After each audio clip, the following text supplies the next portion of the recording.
The entire journey was filled with joy and ease and flow and growth. There were stretchy moments. I like to call them butt clenching moments. There were those times where I was like, "Ooh, I'm doing that." But there was no more terror. There was no more waking up in the middle of the night in absolute anxiety, thinking this is too big for me and I can't do this. That was gone.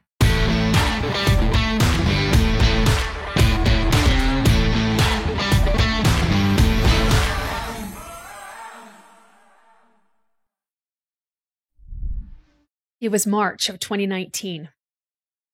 I was 7 months into a pretty impressive financial rock bottom, if I do say so myself. My husband and I were $150,000 in debt, $90,000 of which was on personal credit cards, and we had taken out a second mortgage on our home. We were $1,500 behind in our bills every month. We were in the process of filing Chapter 13 bankruptcy. We were in a hurting place. I found myself in a 3-day conference in a huge, dark, freezing cold conference room in Orlando, Florida. But I knew I needed to be there. We scraped together what little money we had, bought a red-eye ticket because it was the cheapest flight we could find. I filled my suitcase with nuts and granola bars so that I only had to spend money on one meal a day. And I was rooming with 3 literal strangers to save on hotel costs. I spent 3 days listening to very inspiring speakers share with me their stories of tragedy to triumph, mainly to do with their finances. And I remember sitting in that freezing cold conference room, and I made a decision that day. I decided that I would never struggle financially ever again. No matter what the bank account told us, no matter what our creditor said, no matter whether we had permission or not, money would never be the boss of me ever again. It would never tell me what I could or couldn't do. I made a commitment that I would follow my heart, and that if my heart was pulling me to do something, that I would trust it and follow it. And as I showed up and as I skilled up, I would also trust that the money would come to support me in whatever my heart was leading me to do. I had no idea the impact that that one decision would make on my life and how quickly my life would turn around because of it. I'm Allison Chavez. I'm a prosperity and transformation coach. I work with ambitious, God-centered women who want to learn how to get out of their own way, lay down the struggle, manifest their dreams, but most importantly, love life as they go. I've been a mentor for the last 18 years, and 8 years ago, I was inspired to leave the company that I was working with and to create my own online mentoring company, which I did. I took that company from $0 to $20,000 a month in just over 2 years. Now, we had never made that kind of money before, and I didn't actually have the mental strength to sustain that kind of growth in that amount of time, nor did I have the right subconscious beliefs running the whole show, which would allow me to not only sustain that amount, but then to grow that company. And because I lacked those two things, in a fairly short amount of time, my business began to fail. And like any other hot-blooded, ambitious female American entrepreneur, I started working harder. And the harder I worked, the harder that business fell. In August of 2018, we reached what I lovingly call financial Armageddon. That's when I realized how far in debt we were. That's when I realized the veritable impossibility of us changing our finances. And that's when we started knocking on the door of that bankruptcy. Although the circumstances were very, very painful, the place here in my mind was agonizing. I beat myself up all day, every day. My mind judged me, condemned me, berated me, screamed at me that I was the world's biggest loser. How in the world could I have done this to my family? See, I could justify failure if it was just me that was affected. But I've been married for 24 years and we have 4 incredible children. 5 other lives were directly impacted by my inability to succeed. because I was such a failure. I was in constant anxiety. I couldn't sleep. All I wanted to do was eat. And I began an amazing love affair with peanut M&Ms and my Costco card. See, I was so afraid to fall. And our body is here to support us the best way that it can. So what better way to cushion your fall than 45 extra pounds on your butt? So not only did I feel unattractive, I felt like a fraud. I felt like an imposter because I was fully aware that I was getting in my own way. I was teaching mindset. I was teaching universal laws. So I knew I was the linchpin. I was fully aware that I had created the mess that we were in. And one day, a small voice said, if you created this without meaning to, you can create your way out of it. So I was speaking with my husband, Jeremy, and I was teasing him one day. And I said, you know what? My business has made me bipolar and quasi-suicidal. I really need to set this to the side and focus on something else so that I can get my bearings. I had wrapped up my value with the financial success of my business. Not a healthy thing to do. I don't recommend it. So I got a full-time job in shipping and receiving, and I got a part-time job as a crossing guard. Yes, you can make decent money as a crossing guard for sure. And I got to work, but I got to work on my mind. Like I knew that mindset was real. Universal laws were real, and the fall down was on me. I was the linchpin. I had one agenda at this point. Because we were broke and because I felt broken, and I had been trying to salvage my flailing company for so long, and I had been trying to change my circumstances, that I just let all of that go. And I had one agenda. The only thing that I wanted to do was feel better. I wanted to feel good for 3 minutes at a time. I wanted to feel good for 6 minutes at a time. That was my only agenda. And so I started thinking, and I started playing around with an idea of a thought experiment. And I thought, you know what? I really want to know once and for all, how powerful am I really to redesign my reality? Can I really do it? So I thought, well, why not? And so I decided to do a thought experiment, but I wanted to onboard my family. And so one day, the end of August, after dinner, I gathered my family around. Now, my 2 older children are in college, so they weren't part of this thought experiment, but my 2 younger children and my husband were, and my kids were 15 and 12 at the time. I said, let's just do something for fun. We've been in a hurting place for a long time, so I wanted to do something that was light and fun. And I said, let's each pick something that feels impossible to manifest, and let's see how close we can get to it by the end of the year. And so the experiment began. Each of us picked completely different things that felt equally impossible to each of us, and we went to work. I picked Hawaii, and not just Hawaii for my husband and me, a week on Oahu with my entire family. Now, immediately, my mind began telling me, this is stupid. This is impossible.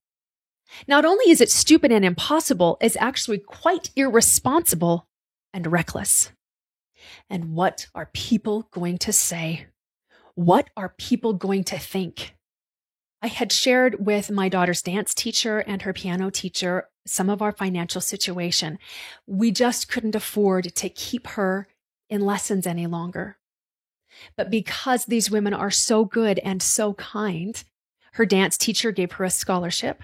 And her piano teacher actually gave us a 3-month reprieve on paying for piano lessons. What in the world would they think if suddenly we went to Hawaii for a week right around Christmas? So I was dealing with all of those kinds of thoughts and emotions coming up, but I remember very clearly telling my mind, yeah, I know, and I don't care. I'm taking my family of 6 to Hawaii for my husband's birthday. I have no idea how. I don't care how. All I know is that we are. Now I'm going to skip all of the miracles and the steps that we took and get to the bottom line. Every single one of us manifested what we wanted within 90 days. The huge miracle about this whole thing was that it was fun. It was filled with dazzle and delight and filled with joy and ease. And that was really important. See, I needed to pick something that felt impossible, but that if I failed, it was okay. If I failed in my business, it had some pretty dire consequences to my family. But if I failed in not getting us to Hawaii, it was no big deal. And that allowed me the room to play and the room to make mistakes and the room to receive those miracles. When we got home from Hawaii, I had a very strong impression that I needed to write down step by step and document exactly what I did, what were the thoughts that were in my mind, the nudges that came, and put this in a step-by-step fashion. And so that's what I did. And I remember looking at that thinking, oh my word, I cracked the manifesting code. Holy cow, I need to share this with the world. This is practical. These are the how-tos. This makes sense. This is a formula. Holy cow, the world needs to know this. Now, there were a couple of things that were still missing. The biggest one was that I hadn't figured out at that point how money comes in consistently. I didn't know how to do that. We had broken even. That was my husband's goal. We had broken even financially every month, but we weren't ahead. And so because we had interest accruing on like 9 different credit cards, we still couldn't get ahead. We were breaking even, but we couldn't get ahead. And we were still on that road to bankruptcy, which we ultimately filed. So I needed to figure out how money worked. But that felt so big and so daunting to me. And even though I had confidence and certainty about manifesting these fun things, I didn't know how to apply that to my business. And that following February, I was ready to close my doors. We were spending more money than we were making every month, and it just wasn't fiscally responsible to keep pumping money into this business that wasn't working. But then I had that big nudge to get myself to Orlando for that conference. And that's where I found myself that next month in March. And during that conference, I learned 2 things. First, I learned how money works on a vibrational and a spiritual level. And second, I learned how to change my subconscious beliefs. So I took this knowledge home with me and I began to practice it. I was determined and I was hungry to change those things in my life. And within a month, we'd made $15,000. That was May. In June, we made $23,000 in a week. July was a $40,000 month. We had gone from bankrupt to $232,000 in 6 months. I'd gone from 8 clients in May to 97 clients 6 months later. And the entire journey was filled with joy and ease and flow and growth. There were stretchy moments. I like to call them butt clenching moments. There were those times where I was like, ooh, I'm doing that. But there was no more terror. There was no more waking up in the middle of the night in absolute anxiety, thinking this is too big for me and I can't do this. That was gone. So what did I do? I reverse engineered the inner game strategies that I used during that time that created those dramatic outer game results. And by doing that, I made $500,000 in a global pandemic of 2020. And now I'm on a mission. I learned how to play the inner game to win instead of playing it not to lose. And I have mastered playing the inner game to win. I'm on a mission to teach other ambitious, God-centered women how to permanently lay down the struggle, how to get out of their own way by harnessing the enormous power of their thoughts and leveraging the power of the universe so they're no longer doing the heavy lifting, so that you can make the impact that you're here to make, but most importantly, love life as you go. I learned that the challenge is necessary on your journey to success, but the struggle is not. We're taught just the opposite in society. We're taught long nights, sleepless nights, sweating blood, sweat and tears, sacrificing our health, our time, our family, those things that we love most for this ethereal thing called success. And that if we didn't pay such an enormous price tag for some reason, there's no value to the success. It's like we don't deserve it, or we didn't earn it, or it doesn't count. But I learned that that is just not true. The struggle has no value. Let me give you a for instance. When I was 6, I loved to go outside and play. So of course I needed to get dressed before I could go out and play. And in my hurry and in my impatience to get out and play, many times I would put my shirt on wrong. And not only would I put it on wrong, I would try to get my head through the armhole. I'd have my arms sticking out through the neck hole. It was backwards. It was inside out. It was upside down.